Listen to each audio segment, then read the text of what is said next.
Hello students, good morning all of you. Students, your exercise 6.1 has been finished. So today I will solve the questions of exercise 6.2, which is based on the word problem of linear equation in one variable. So let's start. Here the question number 1 is the angles of a triangle are in the ratio of 2:3:4 and find the measure of each angle. So student, basically this question belongs from geometry, so we can use, or you may say that we will use the concept of this question of geometry part. So here the solution will, I am writing the solution of this question. So let given, first of all write, given the angles of a triangle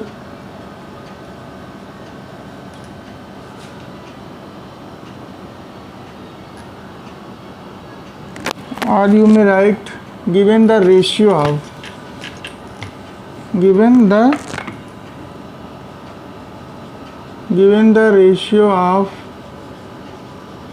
angles of a triangle is 2:3:4, then student the ratio means this is not actual value. बच्चों ratio क्या होता है? Calculated value होता है, कोई actual value नहीं होती कि आप 2, 3, 4 उसको यूज़ कर लें. ठीक है, इसके लिए एक कॉन्सेप्ट होता है. Let us assume, then let the angles of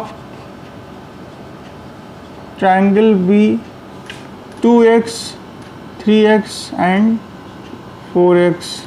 Okay, now we know that. बच्चों इसमें एक कॉन्सेप्ट यूज़ करेंगे हम. एक कॉन्सेप्ट होता है बच्चों, किसी ट्रायंगल के तीनों एंगल का sum, the sum of all the 3 angles of a triangle are 180 degree. बच्चों ये आपने पढ़ा भी होगा क्लास 7th में, ट्रायंगल चैप्टर में पढ़ाया गया होगा आपको कि the sum of all the angles of triangle is 180 degree and it is known as angle sum property of triangle. So here we can write, we know that the sum of all the angles of a triangle is 180 degree. Okay बच्चों यहाँ पर देखिए, मान लीजिए triangle है, इसको point मान लेते हैं A, B और C. Suppose this is 2x, this is 3x and this is 4x. Okay, then from figure angle A plus angle B plus angle C is equal to 180 degree by angle sum property of triangle. बच्चों full name of this ASPT is, बच्चों ये जो आपने लिखा है the sum of all the angles of a triangle is 180 degree, ये एक property होती है जिसे कहते हैं angle, A for angle, S for sum angle, sum P for property of triangle. समझ में आ रहा है? Now we will put the value of angle A. Here angle A is 2x, B is 3x and C is 4x. Then we can write 2, 3, 4 means 2, 3, 5, 5, 4, 9x. So we will shift this 9 to RHS by dividing 180 degree. So 9 1s are 9, 9 2s are 18. So x is equal to 20. Hence first angle is equal to 2x, it means 2 into 20, 40 degree. Second angle is equal to 3x, it means 3 into 20, that is 60, and third angle means 4x, it means 4 into 20, it is 80 degree. So this is the final answer.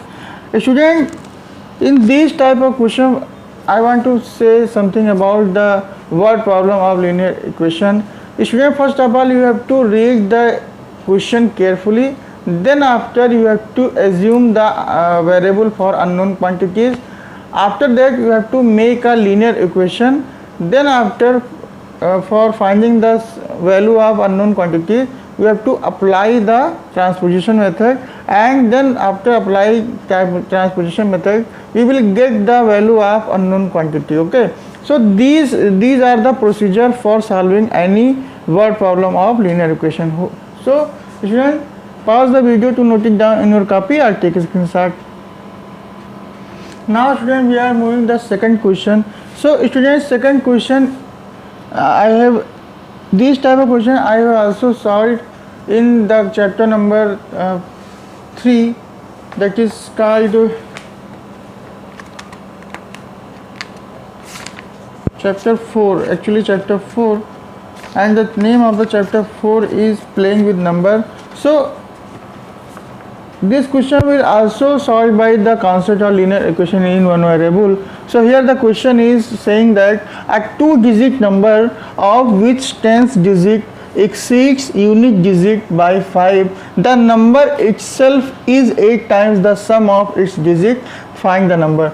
बच्चों, first of all you have to know about what is the generalization of a number. बच्चों, ये मैंने आपको बताया होगा कि कोई 2 digit का नंबर का जनरलाइजेशन कैसे होता है. जैसे मान लीजिए लिखा है 23, so we can write 23. What is the generalization of the number 23? So here 3 is 1 unit digit. 3 क्या है बच्चों? यूनिट डिजिट है. और 2 क्या है बच्चों? 10th डिजिट है ना. तो इसको हम कैसे लिख सकते हैं? 2 into 10 + 3. समझ में आ गया बच्चों? This is the generalization. तो यही कॉन्सेप्ट हम यूज़ करेंगे इस क्वेश्चन को सॉल्व करने के लिए. सो हियर हम मान लेते हैं let the unit digit be x. Unit digit को क्या मान लिया बच्चों मैंने? x. देन फ्रॉम क्वेश्चन के अकॉर्डिंग आपको इसमें लिखा है बच्चों 10th digit exceeds unit digit by 5. Then from question 10th digit is equal to बच्चों 10th digit क्या कह रहा है? यूनिट डिजिट से 5 एक्सीड का मतलब होता है ज़्यादा है, यानी कि यूनिट डिजिट बच्चों क्या है? x. तो 10 डिजिट क्या है? यूनिट डिजिट से 5 ज़्यादा है, तो x + 5 कर देंगे. समझ में आ गया बच्चों? अब इससे हमें एक नंबर जनरेट करना है. तो जैसे आपको मालूम है अगर 10th डिजिट 2 है बच्चों और यूनिट डिजिट 3 है, 10th डिजिट 2 है और यूनिट डिजिट 3 है, तो इससे नंबर कैसे बनाएंगे बच्चों? 10 को 2 से मल्टीप्लाई करेंगे और 3 ऐड कर देंगे तो 23 हो जाएगा. यही प्रोसेस आपको लगाना है. कैसे लगाएंगे देखिए. Then the number will be क्या होगा बच्चों? ये 10th डिजिट है बच्चों, तो 10 से मल्टीप्लाई करेंगे और यूनिट डिजिट को प्लस कर देंगे. तो ये कितना हो जाएगा बच्चों? 10 × x 10x हो जाएगा, प्लस 10 × 5 50 हो जाएगा, प्लस x, यानी कि ये हो जाएगा बच्चों 11x + 50. यानी ये हो गया हमारा number. Now according to problem. अब बच्चों प्रॉब्लम का कंडीशन देखेंगे हम क्या लिखा है. The number. बच्चों अब ये जो नंबर है ना, ये किसके लिए कहा जा रहा है? ये इस नंबर के लिए कहा जा रहा है. समझ में आ रहा है? द नंबर, यानी कि जो ये कंडीशन दिया था फर्स्ट लाइन में, उससे हमने एक नंबर बनाया बच्चों. अब इस नंबर के आगे क्या करना है? The number itself is 8 times the sum of its digit. यानी कि ये जो नंबर है बच्चों, 11x प्लस 50, ये जो है बच्चों इटसेल्फ का मतलब यही जो नंबर है ये 8 टाइम्स है। 8 टाइम्स का मतलब 8 गुना है। किसके 8 गुना है? The sum of its digit, यानी कि इसके डिजिट के सम का 8 गुना है। तो इसके डिजिट का सम क्या होगा बच्चों? यूनिट डिजिट ये था और 10th डिजिट ये था, इसका 8 गुना इस नंबर के इक्वल है। समझ में आ गया बच्चों? Now you have to solve this question again. You have to solve the linear equation. Okay, so here 8 multiply x और x मिलके क्या हो जाएगा बच्चों? 2x हो जाएगा plus 5, then 11x plus 50 equal to 8 into 2 means 16x and 8 5 ज़ा 40। अब बच्चों हम यहाँ पर ट्रांसपोज, अब ये आपका linear equation in one variable ready है। अब हम इसमें ट्रांसपोजिशन मेथड अप्लाई करेंगे। So here in transposition method we will transpose the variable to variable and constant to constant, and अब during this process the sign will be changed. Okay, यानी कि बच्चों 16x को जब शिफ्ट करेंगे हम तो ये नेगेटिव 16x हो जाएगा, और 40 और ये 50 जब इधर शिफ्ट होगा तो ये भी नेगेटिव हो जाएगा। तो यहाँ लिख देंगे बाई ट्रांसपोजिंग।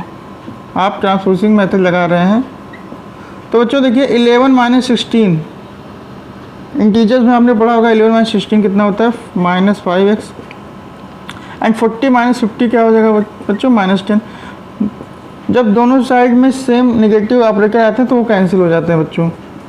तो अब यहाँ पे 5 को भी शिफ्ट करेंगे तो x इक्वल टू 10/5 हो जाएगा। 5 1 ज़ा 5, 5 2 ज़ा 10, यानी x की वैल्यू आ गई बच्चों 2। hence the unit digit is equal to x, that is 2, and 10th digit is equal to बच्चों क्या होगा? 10th डिजिट इसमें क्या था बच्चों? x प्लस 5, यानी x क्या है? 2 है और 5, तो यहाँ पे क्या हो जाएगा बच्चों? 7। अब इन दोनों डिजिट से हम एक नंबर, इसमें क्या लिखा है बच्चों लास्ट में? You have to find the number. तो नंबर क्या होगा? हेंस देयरफॉर लिखेंगे बच्चों देयरफॉर द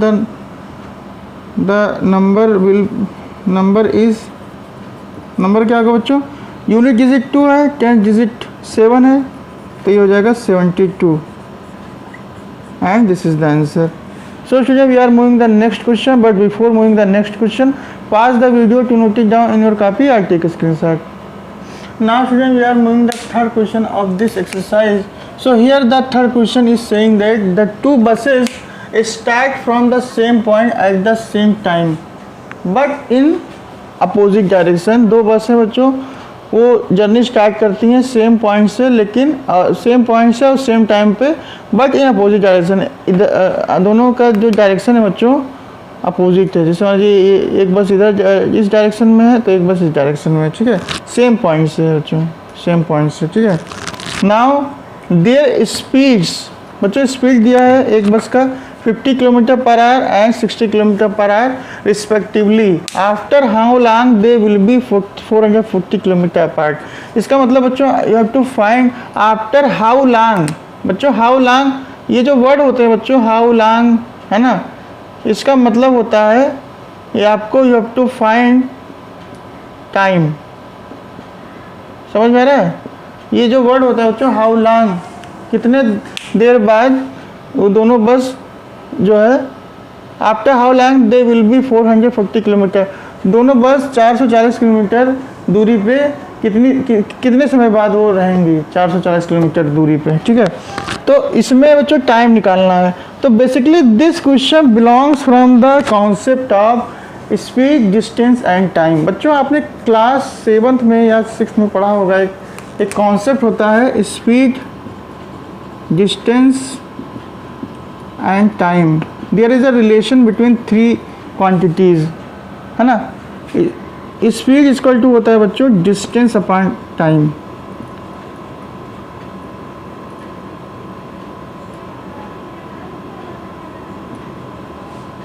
ये होता है बच्चों फार्मूला, स्पीड बराबर डिस्टेंस अपॉन टाइम।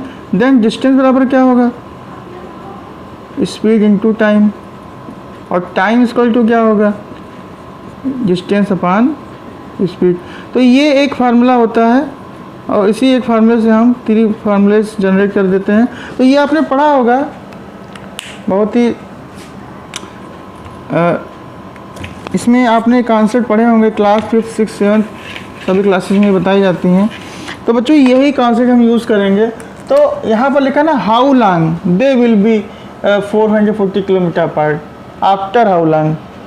तो यहाँ पर टाइम से रिलेटेड क्वांटिटी आपको फाइंड करनी है। तो हम मान लेंगे लेट आफ्टर टी आर मतलब टी घंटे के बाद they will 440 kilometre apart. Okay, so now for first bus के लिए हम क्या निकालेंगे, देखिए बच्चों, given speed equal to 50 kilometre per hour. पहले फर्स्ट बस के लिए स्पीड कितना दिया है, 50 kilometre per hour. Then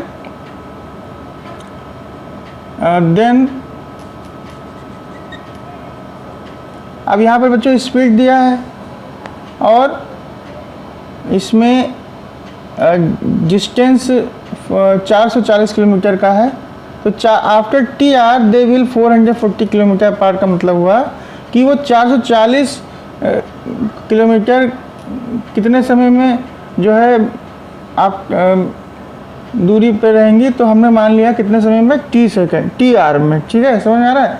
now student, then distance is equal to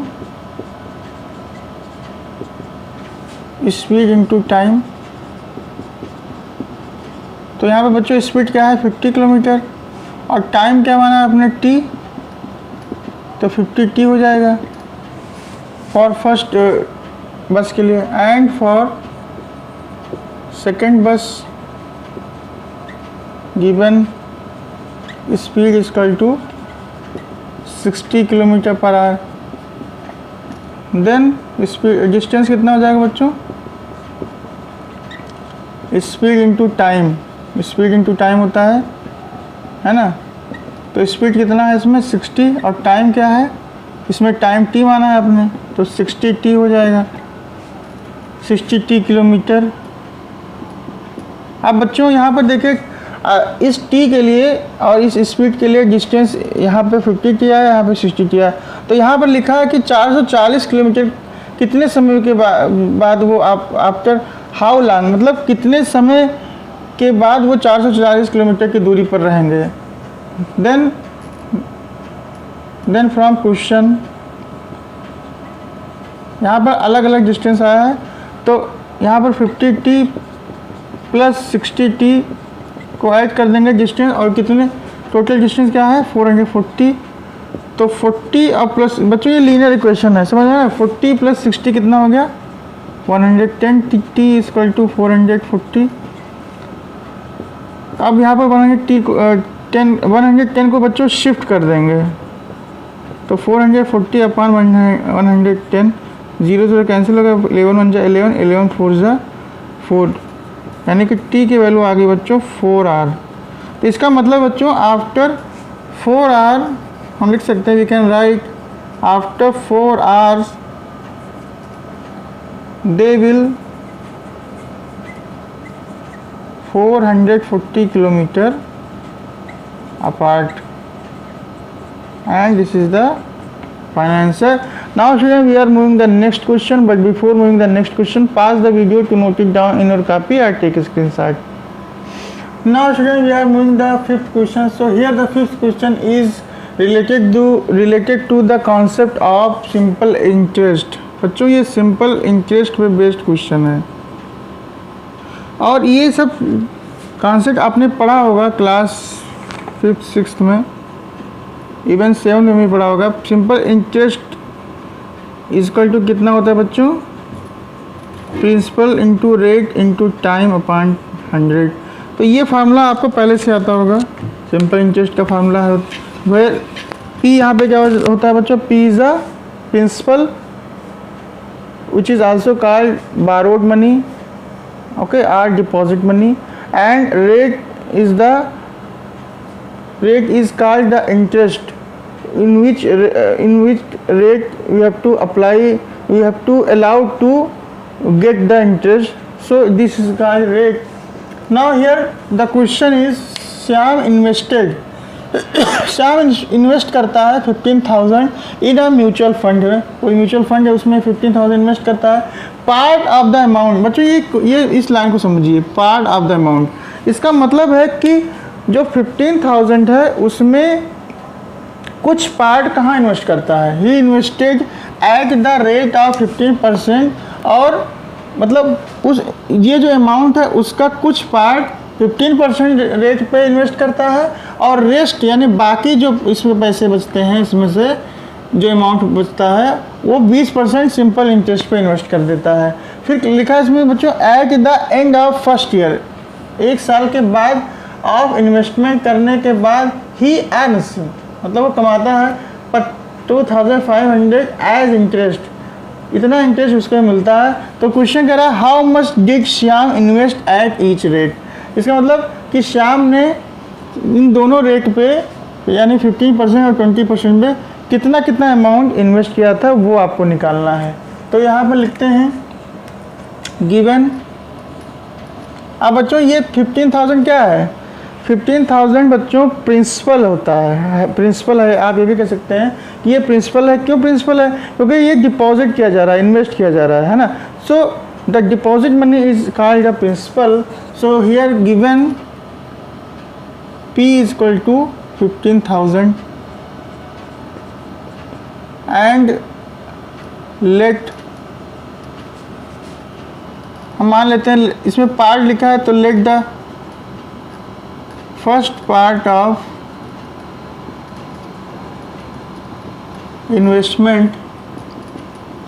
investment is be X rupees and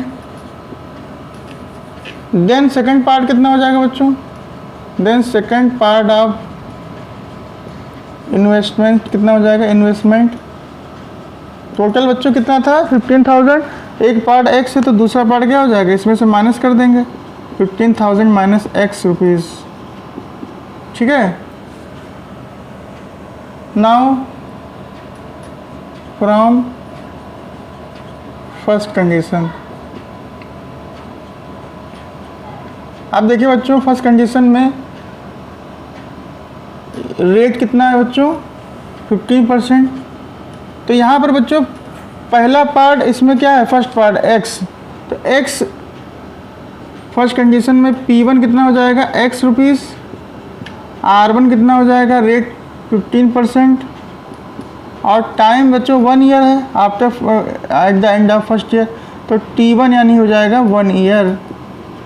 hence S1 hence SI simple interest 1 कितना हो जाएगा P1 into R1 into 100 into T1, P1 into R1 into T1 upon 100। तो बच्चों हम P1 की value रखेंगे X, R किसमें R1 कितना 15 और T1 1 ईयर है ना। तो यहाँ पर 5 से कैंसिल करेंगे, 5 3 ज़ा 15 and 5 2 ज़ा 100, so we can write SI1 is equal to 3x upon 20 rupees. Similarly and from second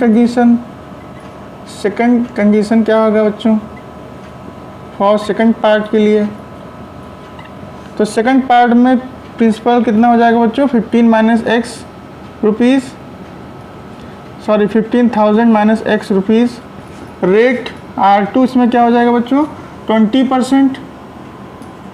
बच्चों ये रेस्ट का मतलब है, रेस्ट का मतलब है यही जो सेकंड पार्ट है वो रेस्ट होगा, ठीक है। एंड टाइम तो वही होगा, टाइम सेम है बच्चों 1 ईयर। देन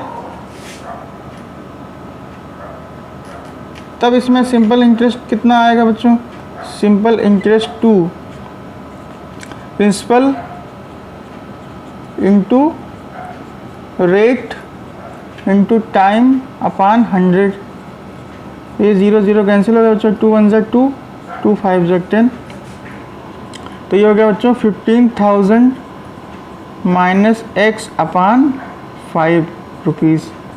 अब बच्चों टोटल इंटरेस्ट ही अर्न्स 22,500, तो टोटल इंटरेस्ट ये इसे इतना मिला है, तो ये अलग अलग इंटरेस्ट आ गया है S1 S2।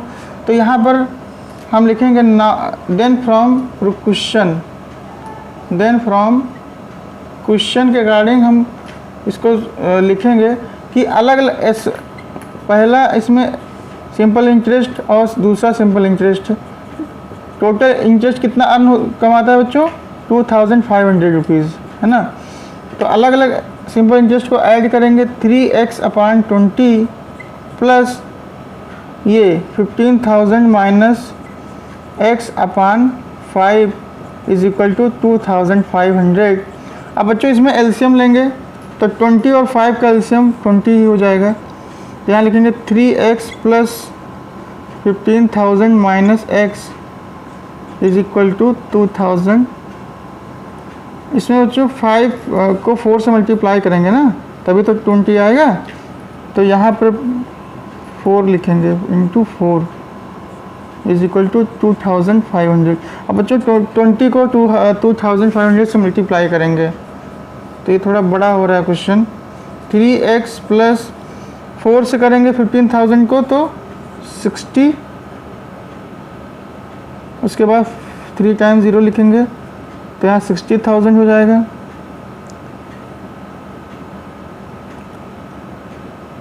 है ना, माइनस 4x हो जाएगा। और 20 को 2,500 से मल्टीप्लाई करेंगे बच्चों, तो देखिए बच्चों 3x माइनस 4x कितना हो गया, माइनस x। अरे 3x माइनस 4x होगा ना, तो 3 माइनस 4 कितना होता है बच्चों, -1 होता है, तो यानी माइनस x ही तो होगा। लाइक टर्म है, इसको सॉल्व कर लेंगे पहले।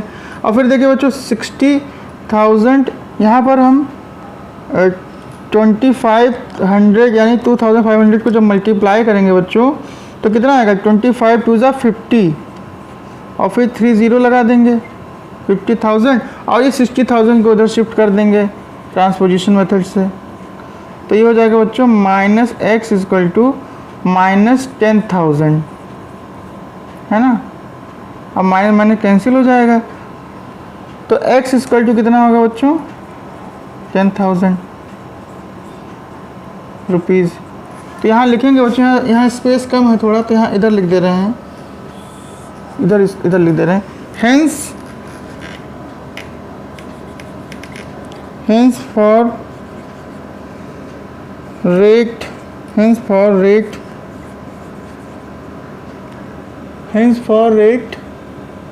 15%